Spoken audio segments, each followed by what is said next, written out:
Você sabe a diferença entre os tipos de gordura que temos na alimentação?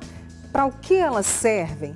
Entender a função de cada uma, gente, é muito importante para fazer as escolhas saudáveis, na hora da refeição, na hora do lanche. E aí nós convidamos ela, aliás, ela me inspirou, a nutróloga Daniela Tarran, para falar sobre esse assunto. Obrigada por ter vindo. Obrigada a Dani. você, Mônica. Bom te receber. Já tem gente perguntando aqui, vou aproveitar a pergunta da Cláudia, que participou desde o Balanço Geral Tarde, que ela quer saber para que servem as gorduras. Então, as gorduras, elas são fontes importantes de calorias para a nossa alimentação. Mas, além disso, as gorduras, elas vão fazer parte de alguns nutrientes, de alguns hormônios, elas vão fazer parte da absorção de algumas vitaminas. Então, elas vão ser importantes, por exemplo, a vitamina D, a vitamina A, a vitamina E, a vitamina K2, elas dependem da gordura para serem absorvidas. Os hormônios sexuais, testosterona, progesterona, estradiol, são feitos a partir de moléculas de gordura. Então, a gordura, ela tem um papel na nutrição também, como uma forma de caloria, porque cada grama de gordura tem 9 calorias. Então, existe uma função nutricional, calórica, de obtenção de energia, mas também existe uma função na produção hormonal, na absorção de vitaminas, na produção de outros enzimas do nosso corpo. E aí a gordura eu teria que combinar, por exemplo, eu vou comer uma salada que tenha cenoura, ou outro alimento que tenha a vitamina E, não sei, estou chutando aqui. Sim. E aí eu combino a gordura? Sim, sim. Mais adequada para essa absorção? Sim. Olha. Então, assim, a gente tem que entender que tem gorduras que podem ser boas para a gente fazer essa associação, isso ser bom para a gente, e outras que não. Tá. Né? Então, assim, a gente vai ter as gorduras trans, que são gorduras que não são boas de jeito nenhum. A gente vai ter as gorduras saturadas, que se a gente exagerar nelas também não vai ser bom. Né? E aí a gente vai ter as poliinsaturadas e as monoinsaturadas, que aí são as melhores. As melhores. Vou até pedir, Rodrigo, a gente consegue colocar aqui justamente essa definição dos tipos de gordura? Obrigada, meus amigos do Switch. Então, a gente tem a gordura trans. É aquela gordura que está naqueles fast foods? Onde é que está essa tal dessa gordura trans? A gordura trans, ela vai estar principalmente nos ultraprocessados, nos fast foods, nas gorduras, nos alimentos altamente processados. Tá. Então, eles vão ter gordura trans. E a gente vai ter gordura trans na fritura. O alimento imerso no óleo vegetal, na fritura, ele também vai ter uma transformação em gordura trans. Muito bem. Tá? Ela é a mais perigosa. Ela é a mais perigosa. Ela é a que aumenta o LDL colesterol, que é o colesterol que forma as placas de gordura que pode levar um paciente a um infarto, a um AVC, a um derrame. Então, essa é a gordura mais perigosa para a formação de placa para risco cardiovascular. O Vander, que está acompanhando, falou: Mônica, o que é bom para o colesterol alto, para quem está? Ou seja, tirar a gordura trans. Primeira evitar coisa. Alimentos que vão justamente na fritura. Imersão de gordura e ultraprocessados. E ultraprocessados, né? Isso também está lá no rótulo, né? Quando é um alimento ultraprocessado. Hoje é obrigatório ter, né, essa sinalização. Muito bem. E aí as gorduras saturadas, em quais alimentos? Animais. Sempre saturadas vêm em animais. Então, ela vai vir ou no leite, num queijo gordo, numa manteiga, num creme de leite, ou ela vai vir nas carnes, frangos, carne de porco, carne de vaca. Aí já o coração já acelera, que a gente fala assim: nossa, como é que eu faço agora? Eu não posso comer? Não é assim. Não, a gordura saturada. O problema é o excesso, né, Daniela? Né? É a escolha da carne, porque eu vou ter carne que tem baixo grau de gordura saturada entremeada, e eu vou ter outras carnes que têm alto grau de gordura saturada. Então, a pele do frango, a asinha do frango, a picanha, o cupim, eles vão ter muito. Então, assim, eu vou minimizar o uso dessas gorduras e priorizar as que têm menos, que vai ser uma tilápia, um peito de frango, um patinho, um colchão mole sem a gordura, esse tipo de carnes mais músculo. O músculo, as carnes mais magras e preparadas de forma mais saudável. De forma mais saudável, cozidas, assadas. Monoinsaturadas. Essa é boa? Então, essa é a que mais está na moda, né? As monoinsaturadas, então, são gorduras vegetais. Elas são monoinsaturadas porque são gorduras que têm só uma ligação de carbono, que é a diferença com as poliinsaturadas, que a gente vai ver daqui a pouco. E as monoinsaturadas é onde estão o abacate, o azeite e as castanhas. Essas gorduras, elas vão melhorar o HDL, que é o nosso colesterol protetor. Então, tanto a trans quanto as saturadas podem piorar o LDL, que é o colesterol ruim. Porém, agora a monoinsaturada vai melhorar o HDL, que é o colesterol protetor. Essa aí a gente tem que ter. O abacate, né? Muita gente faz cara feia. Mas ele é um santo remédio, Daniela? Ele é muito sacietógeno, né? Como ele tem uma gordura muito boa e é um alimento que se eu ingerir eu vou ter alta saciedade, ele vai ser bom até para o paciente. Antigamente falava assim, o paciente está de dieta, precisa emagrecer, não pode comer abacate. Né? Eu lembro Agora disso. está lá na receita de todo paciente que vai emagrecer o abacate. Abacate. Por quê? Porque apesar dele ter 9 calorias por grama, que é a caloria da gordura, porque o carboidrato tem 4 calorias por grama, a gordura tem 9. Então, a gordura é mais calórica, mas ela é mais leve também. Se você vê um volume de gordura, você vai perceber que ela é mais leve. Então, tem isso também. Mas ela é altamente sacietógena. A gordura, principalmente as boas, que é o que a gente está tentando ensinar. Eu vou comer ela e eu vou demorar para sentir fome de novo. Então, isso previne que eu faça uma refeição logo na sequência, que eu sinta fome. Que eu coma mais, né? E que escolha alimentos ali que, de repente, não são os mais adequados. Isso. Quer fazer uma pergunta para a doutora Daniela? Meu WhatsApp é o 99897.000. Você participa desta conversa aqui também, tá?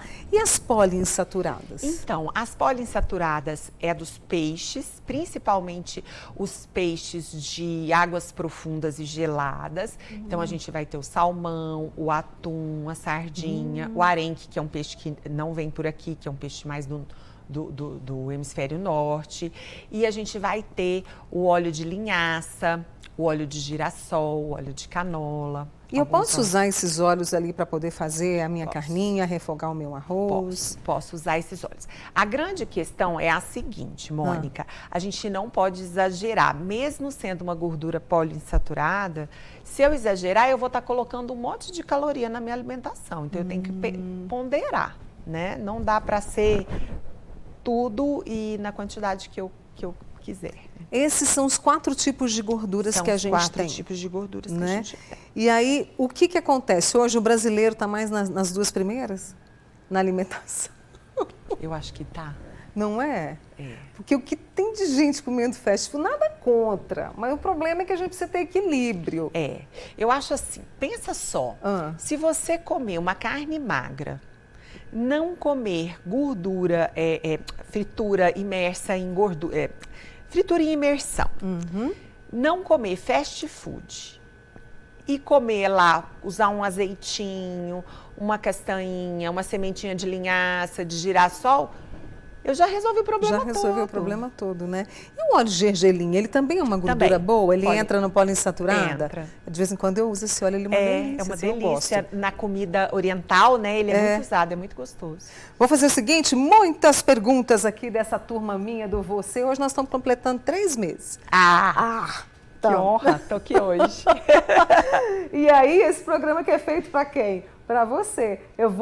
Aliás, eu não vou para o intervalo ainda não, já volto, tá? Peraí. Você que está no YouTube, todo o meu carinho, minha consideração aos nossos amigos queridos.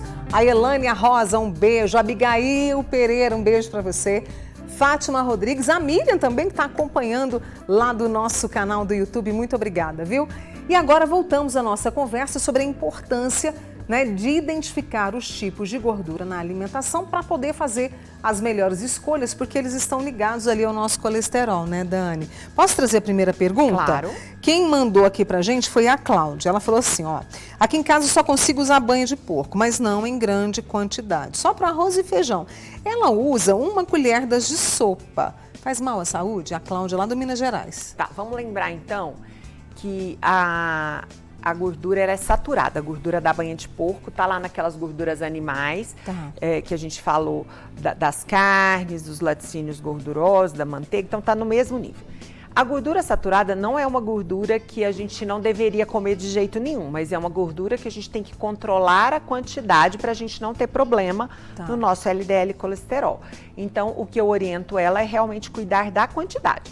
mas eu não sei qual o tamanho dessa colher de arroz, qual o tamanho dessa colher de feijão, dessa panela de arroz, dessa panela de feijão. Mas dependendo, uma colher de sopa pode ser muito para uma panela. Eu não sei o tamanho dessa panela, mas dependendo pode ser muito. A nossa querida amiga aqui, a Cristiane, bom, ela está perguntando sobre a questão do LDL e do HDL. O HDL deu 60, o LDL 137. É verdade que o bom ameniza o ruim? Tá. Ela está comendo muita manteiga de leite, confessou aqui para nós. O HDL dela é muito bom, porque o nível de HDL ideal é acima de 45, dela é 60. Então, isso é protetivo. Só que o LDL de um indivíduo normal, que não tem nenhuma doença, deveria ser abaixo de 130. O dela deu 137. Então, por muito tempo se acreditou que existia essa amenização e realmente a gente sabe que o HDL é altamente protetor. Mas hoje a gente já fala de lipoproteína A, de outros fatores que falam que não adianta, tem que controlar a altura do LDL, mesmo que eu tenha um HDL bom. Mais uma amiga nossa, Adriana, está com sobrepeso, está fazendo uma alimentação balanceada, começou a caminhar. Meus parabéns, querida. O colesterol está em 313, precisou entrar com medicação. Quanto tempo com esses cuidados consigo normalizar o colesterol? Tá. Boa pergunta. Ótima pergunta. A questão é a seguinte, a gente só vai entender, provavelmente daqui a um tempo, com a nova alimentação, se esse colesterol ele só subiu porque ela estava se alimentando mal, ou se existe uma questão genética para esse colesterol ter aumentado. Então, vamos supor, ela vai usar essa medicação aí pelo menos uns 2, 3 meses, melhorou a alimentação, vai tirar a medicação e ficar só com a melhora da alimentação e com a atividade física. E vai precisar monitorar esse colesterol. O normal é que ele vá melhorar, mas se ele não abaixar dentro do que se espera depois que tirar a medicação, se ele não se mantiver num nível bom, é porque tem uma questão genética. E o paciente que tem o problema genético, Mônica, aí já é outro problema, porque por mais que ele controle a alimentação dele, ele não consegue ter um nível ideal de colesterol sem medicação. Nossa, quando ela fala genética, gente, essa questão da história na família, né? História na família, hereditariedade. A Valdete lá no YouTube mandou pergunta, uma pessoa que toma corticoide, como é que faz para emagrecer? Ela tem lúpus. Aí precisaria de uma atenção um pouco mais... mas a gente sabe que o corticoide é um medicamento que muitas vezes é fundamental no tratamento do lúpus, que é uma doença autoimune, né? O corticoide entra para amenizar os sintomas do lúpus. E o corticoide aumenta peso, aumenta a glicemia, aumenta colesterol. Então precisa ali estudar seu caso, mas tem solução. A Eslaine contou que o colesterol total está com 251. O que ela pode fazer? O bom está com 45 e ruim 198, tem 36 anos, está alto, né? LDL de 198 é muito alto.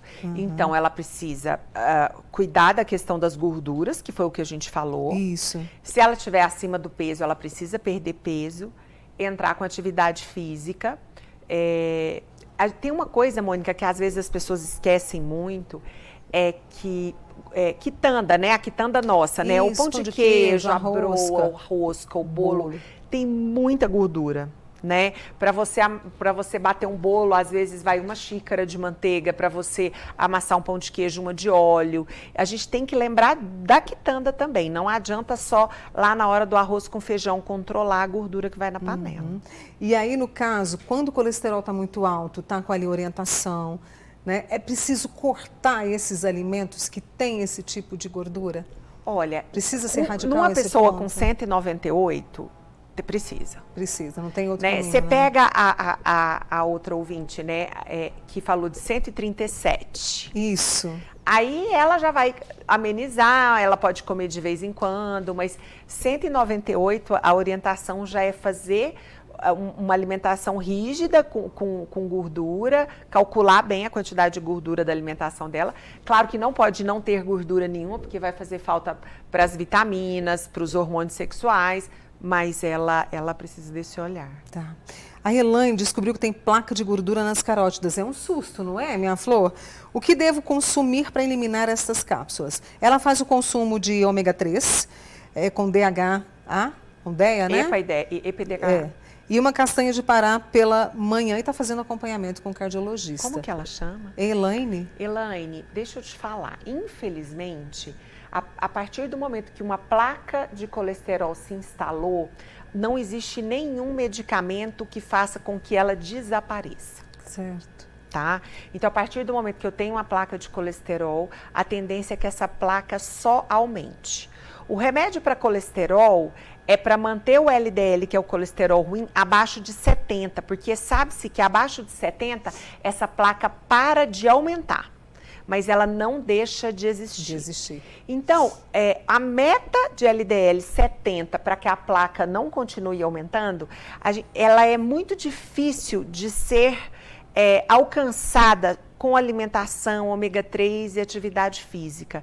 Então, esse paciente, em sua maioria, vai precisar usar o remédio do colesterol, mesmo a gente sabendo de todos os problemas que podem estar associados, pensando no mal maior, que é um AVC. Nossa! Né? Então, assim, a partir do momento que tem a placa, aí a conversa é outra. Elaine, dê notícias pra gente, tá? A Tatiane, muito obrigada, querida. Acolho o elogio, viu? Para baixar o triglicérides de 380, também é o mesmo caminho que a gente está conversando aqui? O caminho principal para a redução de triglicérides é no açúcar, no carboidrato, no pão, no macarrão.